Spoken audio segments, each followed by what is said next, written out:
Good morning. My name is Tanya, and today I'll be discussing the critical decline of one of the ocean's most iconic apex predators, the killer whale. My presentation, The Silent Echo, focuses on why these highly intelligent mammals are struggling to survive in our modern oceans and what the future holds for them.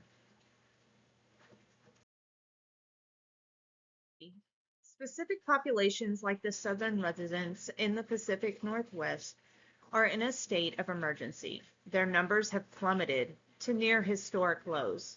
The primary reason is a triple threat: lack of food, toxic contaminants, and physical disturbances.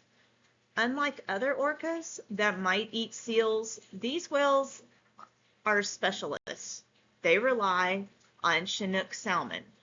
When the salmon disappear due to habitat loss or overfishing, the whales literally starve, leading to failed pregnancies and a shrinking population. The economics of our oceans play a major role in this decline. We often use maximum sustainable yield to decide how many fish we can take, but these models rarely account for the needs of apex predators. Furthermore, government subsidies often keep large industrial fleets afloat that would otherwise be unprofitable. This leads to open access depletion.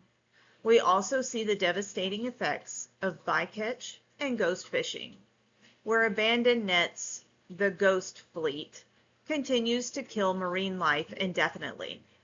In some tragic cases, slavery at sea drives down the cost of labor, making it cheaper to overexploit distant waters, leaving less for the whales who call those waters home. Beyond food, the environment itself is becoming hostile. Climate change and the ocean acidification are altering the very chemistry of the water, affecting the survival of the salmon the orcas eat.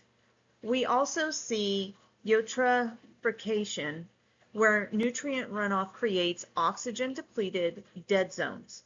Perhaps most invisible is acoustic pollution.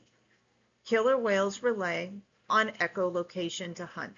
However, noise from shipping and ballast water pumps creates a fog of sound, making it impossible for them to communicate or find prey. Finally, as apex predators, they suffer from bioaccumulation. They absorb every toxin, like PCBs, that their prey has ever consumed. Historically, the aquarium trade took a massive toll. Under CITES, trade is now strictly regulated, but the genetic damage from those early captured remains. Why is this allowed to continue? It often comes down to human demand and political inertia.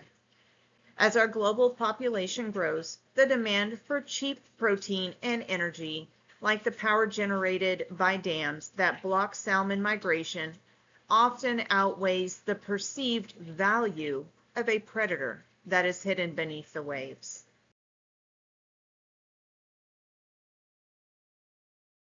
What does the future look like? If we continue the status quo, we're looking at the functional extinction of specific orca pods within our lifetime. However, if we address the drivers, removing dams, ending harmful subsidies, and reducing noise, the ocean has a remarkable ability to heal.